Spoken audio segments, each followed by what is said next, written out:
AI was supposed to make us more efficient.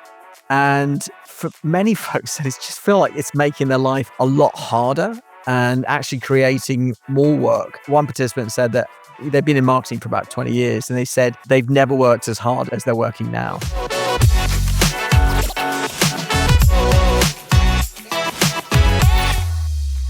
Hello and welcome to the award-winning Healthtech Marketing Show. I'm Adam Turinas, CEO of Health Launchpad. We're one of the presenting sponsors of this show. Huge thank you to you for listening, especially if you've listened to previous episodes as well. And if you haven't already done so, please do hit the subscribe button on whatever app you use. Big thank you, as always, to our great friends at Healthcare Now Radio. Roberta and Carol, you've been incredible partners to us, and we're so grateful to you for everything you do in helping us to get the show to reach more people. Today, I'm joined by my colleague, Mark Erwich, our Chief Strategy Officer at Health Launchpad. And Mark and I just wrapped up 2 peer sessions with senior Healthtech marketing leaders through a group we run called the Healthtech Marketing Network. So this is kind of no slides, no prepared frameworks, just a candid Chatham House rules conversation about how the first half of the year went, what's actually working, and what's on people's mind heading into the second half of the year. So Mark, great to have you on the show as ever. How are you doing? Doing great. I'm very excited to be here. These are dynamic times, and it's great to have this discussion now.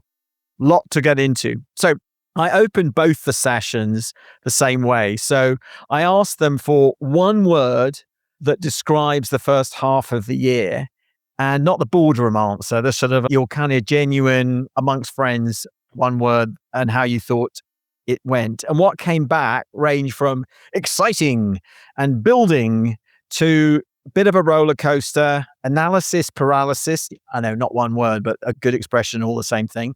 Noisy was also the thing that everybody said. And I think all of those sort of kind of capture what's going on and what's on people's mind. Well, the word that was missing there was change.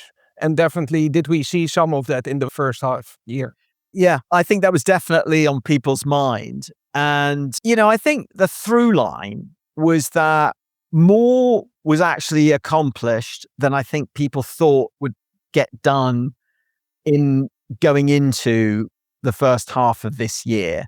And so people are actually, I think, a lot more optimistic than they thought they would be at this stage of the year. But almost everybody is a bit anxious about the second half of the year. And so, what they've done in the first half of the year is already in the rearview mirror.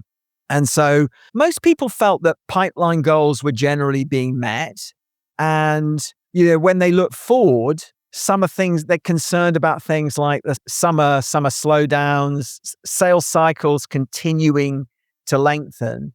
And so, despite the fact that H1's been better than expected, it doesn't insulate from what the second half of the year could look like. So nobody is comfortable right now.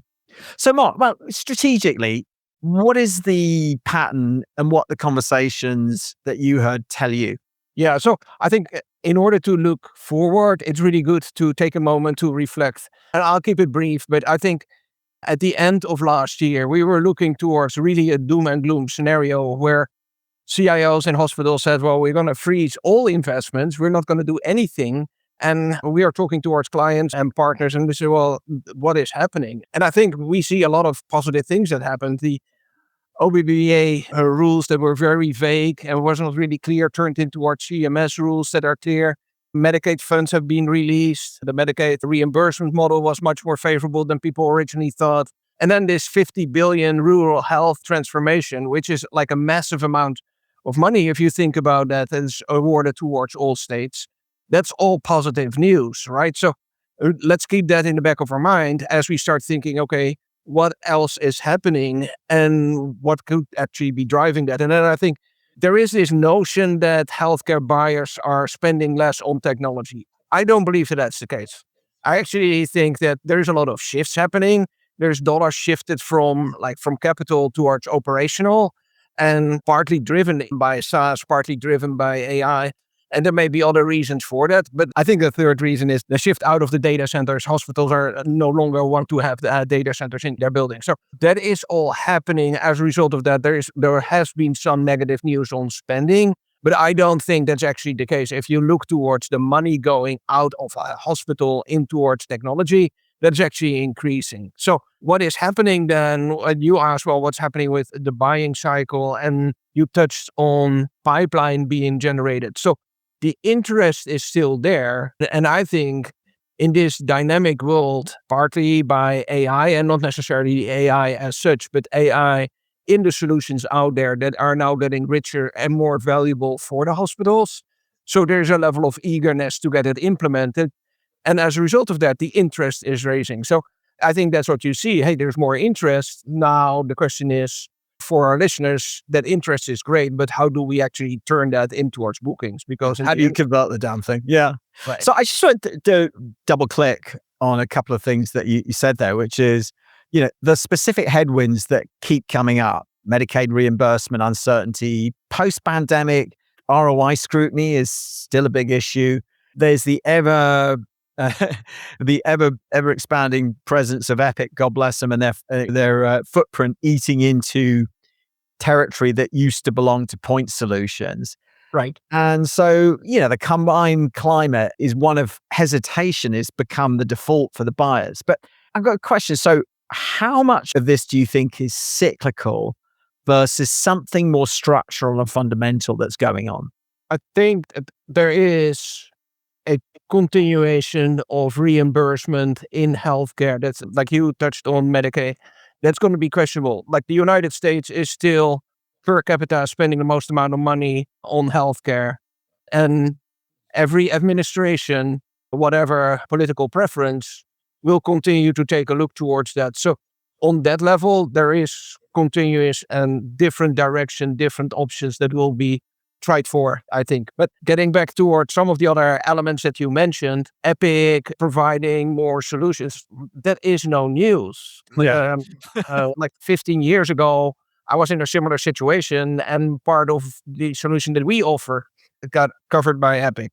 Yeah. Was that your secure text thing you were doing? Yeah. That was it. Same with me. So for listeners, Mark ran marketing for Improvata. They had a secure text solution called Core Text. He and I actually used to compete. I ran a competing company called Unify Health. And we went once. So you guys sort of basically deprioritized it, right? As I recall. Right. Yeah. And you'd been all in on marketing on that. We actually went the other way. We went one step further, which is we put the company up for sale once we saw Epic getting deeper and deeper into that market. And so we can see it happening. You can see it happening with ambient AI. And there's so many other aspects where it's understandable, right? Because Epic's value proposition is everything's part of one solution. Customers are asking them for that. So they're just going to continue going for it. So that's nothing changed. Okay. I mean, last year when we had our marketing playbook, one of the things that we mentioned is the CFOs are pushing to get more out of the solutions already installed. This was not an IT message, right? This was across the board. It was just pressure. We saw that from advisory boards and some other firms out there that stated, hey, there is just an eagerness with the amount of money and the pressure on budget, razor thin margins, no news there, get more out of these massive investments that we've already made. And Epic is a perfect example there. Yeah, absolutely. So one of the theories that I put to the groups was that I feel like the market is bifurcated, that there's essentially kind of a two-speed market. And it's like, if you are an AI company and you've got a great solution which addresses absolutely specific problems where there is relatively low risk and a high potential impact, those solutions are getting adopted at scale, particularly for some of the more mature ones that have been around for a decade or so. Those companies, I think, are doing extremely well.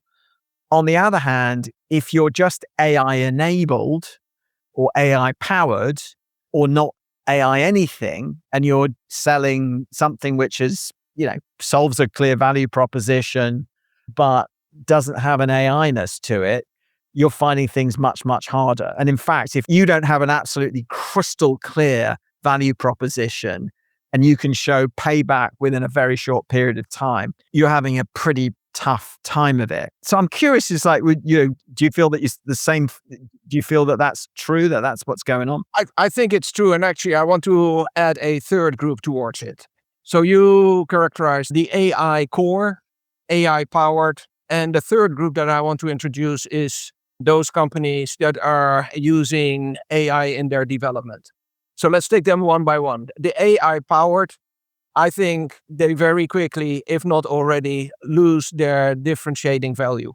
Like AI powered, AI somewhere in there is no longer a differentiator. Every company or every software company on the planet should be doing that. AI core, absolutely. I believe in that. I 100% agree with you, Adam. That's where true value lies. Now, the third category that I want to introduce, and I will talk about it because it also is important for people in marketing to think about how that shift the message is.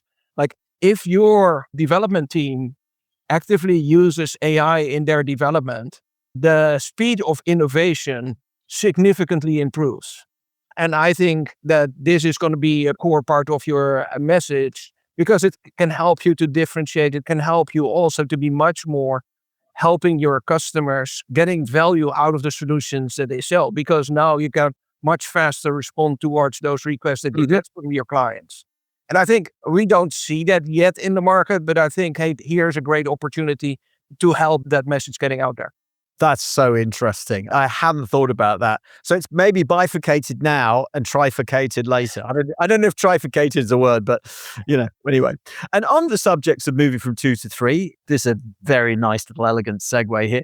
There were 3 shifts that we talked about in these 2 sessions that generated some real energy and some great discussion. So first shift is pilot deals are now standard. And customers are expecting 90-day opt-outs, and parallel bake-offs with 2 or 3 vendors running simultaneously are becoming much more common. And that's really tough for vendors that require a lot of integration as part of the setup. And, I've seen that shift working with clients in the ambient AI space, because ambient AI seems relatively simple to do a bake-off. But if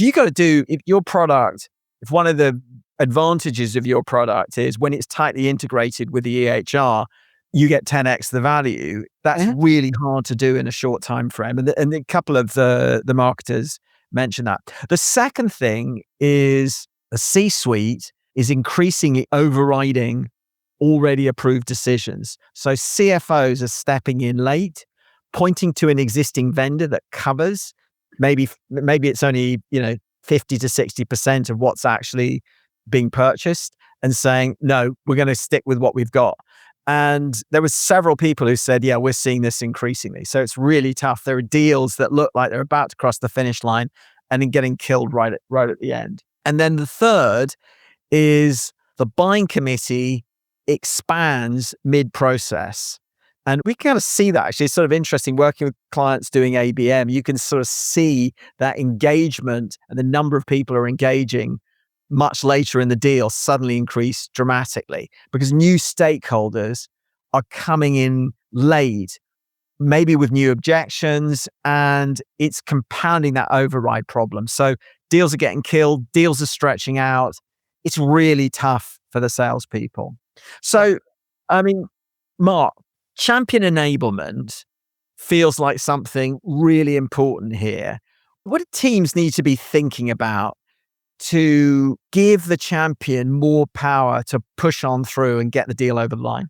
I'll address that question. But before I do so, I really like to talk about that third element, this buying committee. You had a guest on this podcast a year and a half ago, Terry Cunningham. One of the things he shared with us is this concept of a dynamic buying committee. And I think too many people forget about that concept. A buying committee, a buyer's group, whatever you want to call it, it's not a static group of people. It has been, and it will always be a dynamic group of people where people are floating in and out. And I think partly you mentioned the CFO stepping in towards changing a decision. No, he was part of the buying group. He was just coming in at a later stage. And I think it's just a different way of thinking about it. But people should always keep in mind, hey, the buying committee, it's not a group of 4 personas and that's it. It will always change. Clinical people will float in and out. The financial people will float in and out. There's the procurement people that are initially not even in that list, and they will float at the end. So keep that in mind always. And then addressing, I think, your core question, and sorry to step aside for a moment, but I think those are not necessarily changes because of the economy changing or because of more pressure in healthcare IT on procurement. I think we learn more and more, and I think really the industry matures. And as a result, we see more of that pattern now becoming visible that was always there. I think that is part of the things. Like, we've always done pilots and we had proof of concepts, which we hated because the concept was already proven. This works with 20 other clients. Why shouldn't it work with you? And then we had pilots. I think the question is, how do organizations work with this in a way that it starts to get value towards the prospect or the client early rather than later, which is sometimes really hard with some of the SaaS solutions that are out there. So I just want to go back to one of the other issues that came up, which was if you've got a deeply integrated product, how can you get around the issue of that you're dealing with a 90-day pilot? I mean, I'm thinking back to some of the companies that you worked at where that was probably big. Yeah, we would charge them. And I say you get the money back, or if you decide to go with us, but we would assign a fee towards it. Right. So you'd actually get people to sort of say, okay, if you're really serious about this, yeah, we need to integrate because it doesn't work without being integrated. I imagine the solutions that you were dealing with is like, they just don't work standalone, right? Yeah. I learned a lot from a good sales leader, and he said, this works only if the interest is on both sides. And if it isn't, then that will fall out. Yeah, absolutely. Yeah. So get the customer to qualify themselves out. Yeah. Okay. Let's shift gears into the AI topic. So I asked folks to rate their AI maturity on a scale of 1 to 10.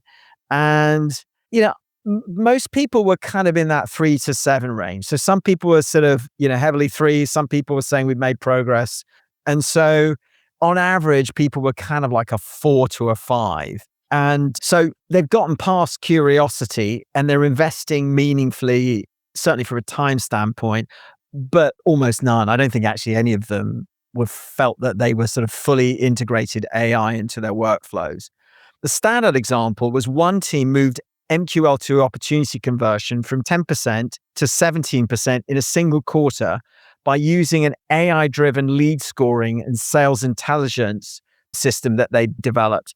And essentially they were using AI to send the salesperson a 1-paragraph deal story telling the rep exactly why this opportunity matters and what to say. So I think if you're in a company that has a lot of leads, that's actually something of value. And on the other end, one participant is actually doing the opposite, which is they're deliberately slowing down on new AI tools until their CRM intent data and account scoring are properly integrated first. And they're kind of looking to their existing vendors to do that. And so their argument is AI's role is to amplify what's there.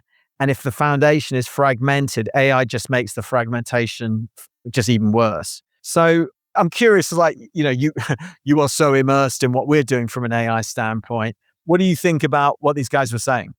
Well, I think data is foundational and you need to get it right, but I want to give a little perspective. I was tracking AI use cases for marketing that we touch on, and I started with 15 use cases. I expanded it towards 50. I stopped tracking when we got somewhere close to 100. And I still had hundreds of ideas. And towards our listeners, I built a workflow orchestrator where all of these ideas turn in towards teammates, AI teammates, I'll call them, that perform with our team on specialized marketing tasks. So I think there is no excuse on not making process there anywhere in your marketing department. The number of use cases within marketing is so big, so fast, that there are opportunities left and right where AI can help. And people always start with this concept of, yeah, we do it for content creation. Well, content creation is nice and you should absolutely do that, but use it for competitive analysis. Use it for taking a look towards your website and whether it performs from an SEO perspective. Use it for your budget tracking. It doesn't all need to be directly related towards like content and pushing out. There's so many more things that you can do with it. Trend analysis. So I don't think there's any good excuse to say, well, we're not doing it until the data is right. I think I'm thrilled about this use case that you shared, where they're intelligently applying AI towards the funnel, learning from it, and then optimizing the model based on their learnings.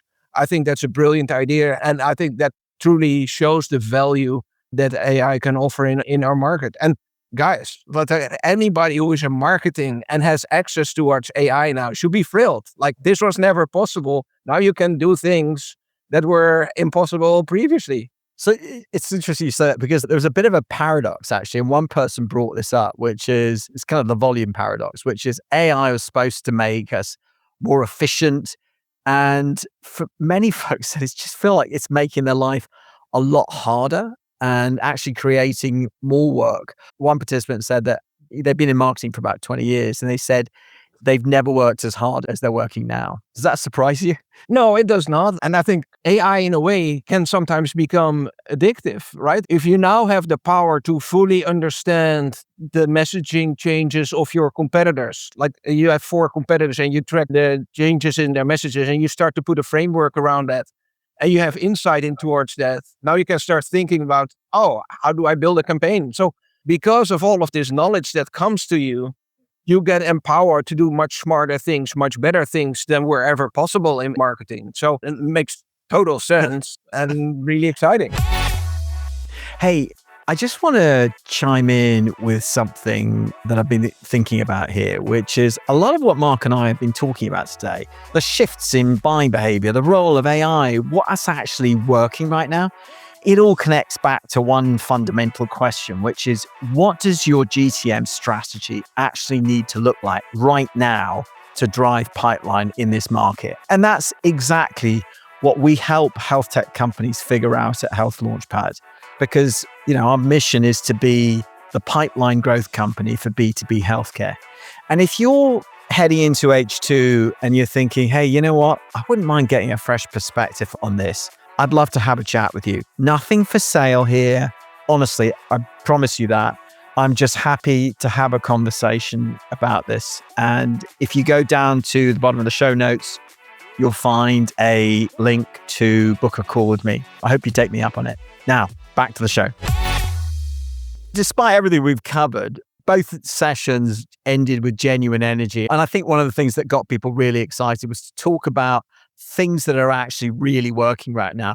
And I want to go back, despite the sort of talk about AI, that old chestnut, which never fails to deliver, and that's direct mail. And in fact, direct mail is having a renaissance.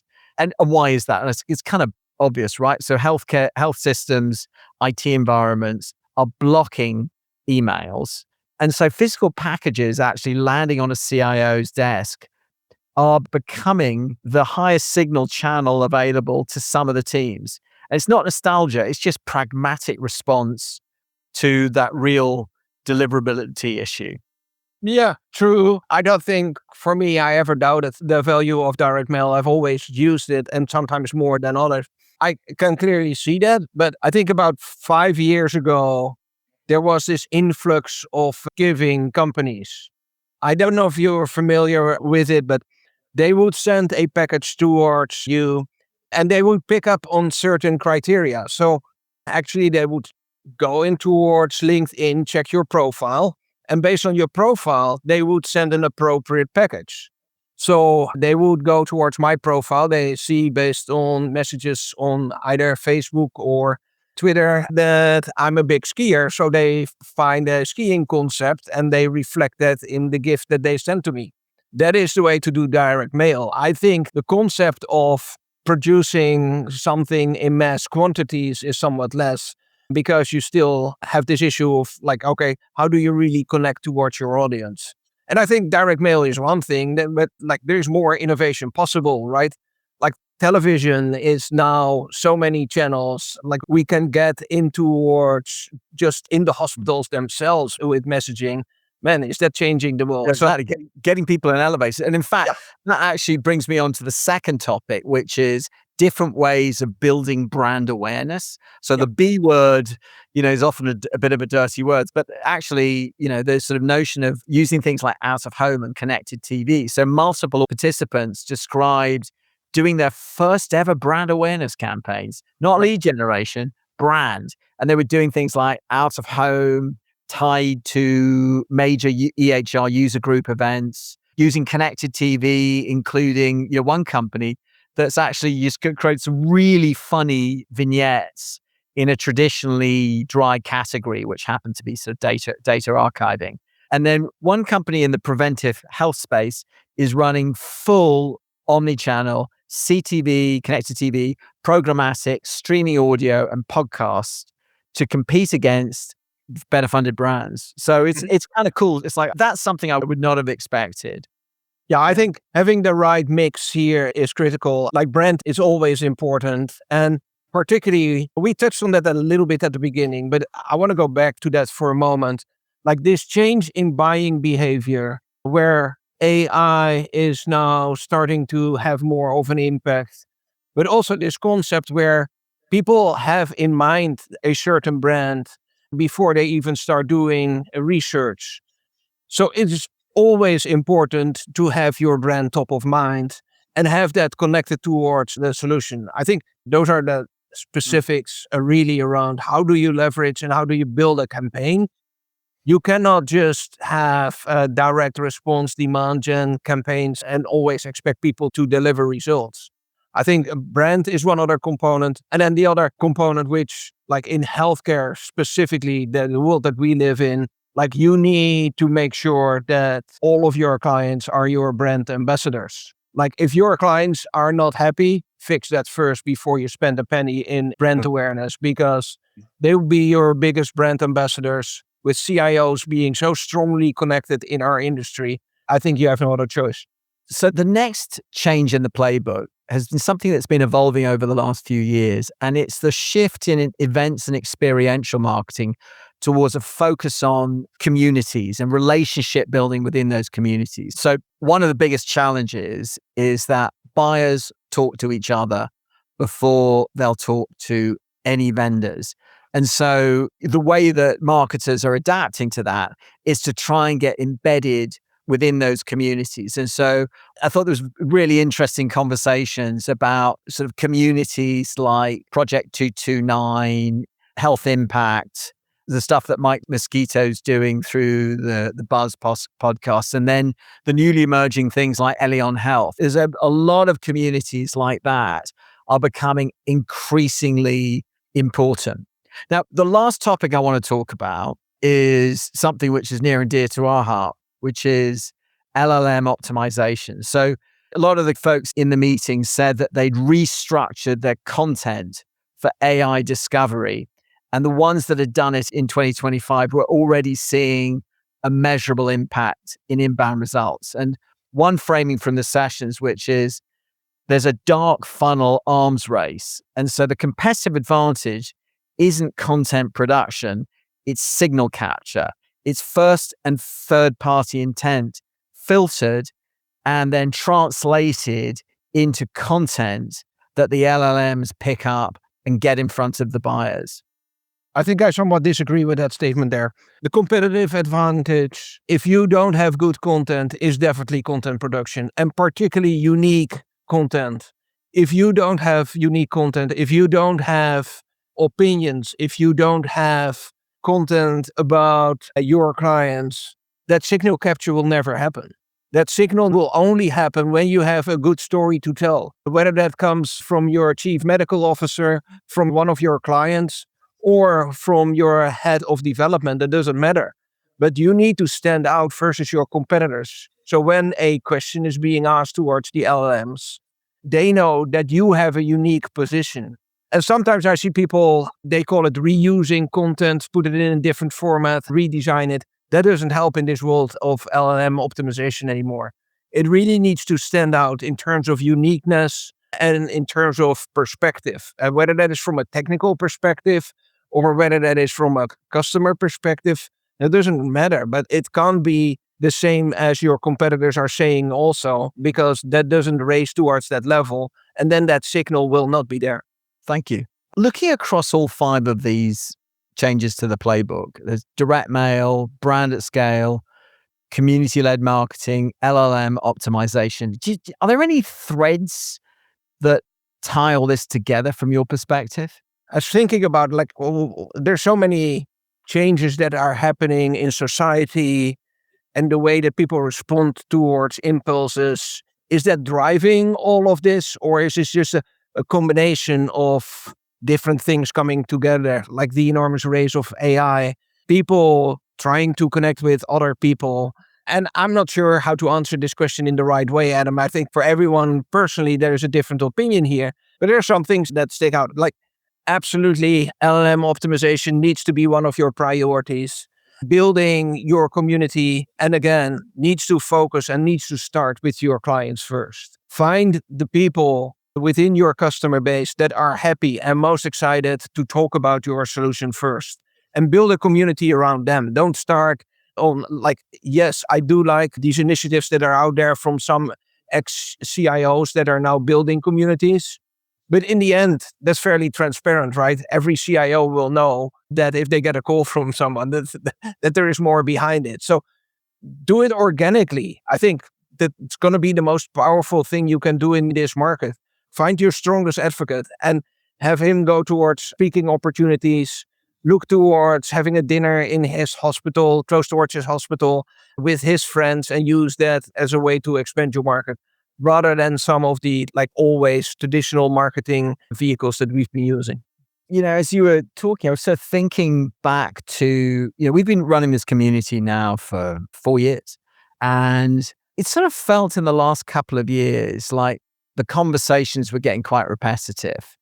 And it was sort of like the same themes were recurring and everybody was doing variations on the same theme. I feel like this year, partly because of the conditions in the market, but also because of the disruptive impact of AI, that there's a lot, people are trying new things.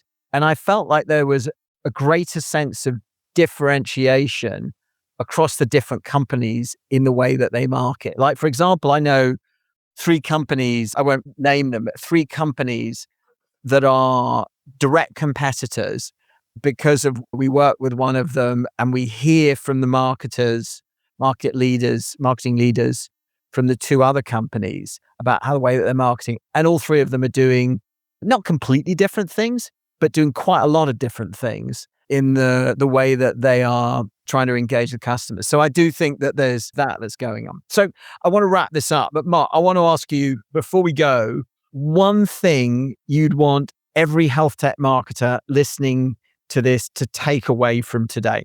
Okay, I think we touched on at least 20 different things that you can do today to make it better. And my advice would be pick one of those and do that really good. Don't try to do all 20, because that's where teams got stuck, people get frustrated, and you see mediocre results. But if you say, hey, I really like that pitch of changing our website to get more unique content on there, for the next 3 to 6 months, let that be your focus and be really good at it and drive your team around it. Mark, thank you again for being on the show. I always learn something from what you said. We're going to let you say goodbye. Thank you so much for the opportunity. It's always a pleasure to talk about marketing, talk about healthcare technology, and to bring that all together. Thank you. All right. So that was Mark's key takeaway. And so let me just wrap it up with my 5 takeaways from today's conversation. So number 1, first half was actually better than most teams were expecting, but no one's getting comfortable. Sales cycles seem to be getting longer. There's obviously the concern about summer slowdowns, and pipeline anxiety heading into the second half of the year is real and widespread. Takeaway 2, The market is bifurcating, and actually Mark thinks it's even trifurcating, if that's even a word. AI core companies who have a clear specific ROI are doing really well, and they're pulling ahead. AI-powered or non-AI companies without a crystal clear value proposition and fast payback are finding it increasingly tough. And Mark's point was the thing to watch out for are the companies that are using AI to help speed up their ability to adapt to customer needs. Takeaway 3, the buying process is more complex than ever. Expect pilots with 90-day opt-outs, C-suite overrides at the last minute, and buying committees that expand mid-process. Champion enablement isn't optional, it's becoming essential. Takeaway 4, AI maturity in marketing is real but uneven. Most teams are at 4 or 5 out of 10. The teams winning are using AI to sharpen specific parts of the funnel, like lead scoring and deal intelligence, not just content creation. But don't wait for perfect data to get started. Start experimenting. Takeaway 5, the new playbook has 4 elements you should be thinking about right now. Direct mail is having a genuine renaissance as email deliverability crumbles. Brand awareness at scale, particularly using things like CTV, out of home, and programmatic, is no longer just for the big players. Everybody should be having a go at that. Community-led marketing and small events are becoming a real competitive advantages for companies that invest in it. And lastly, LLM optimization is the new SEO, and the teams that started early in 2025 already have a head start and are seeing results. If you found this useful, please share it with a colleague in health tech marketing. It's the best way to share the love. And if you haven't already, hit that subscribe button so you never miss an episode. I'm Adam Turinas, and I'll see you on the next episode of the Health Tech Marketing Show.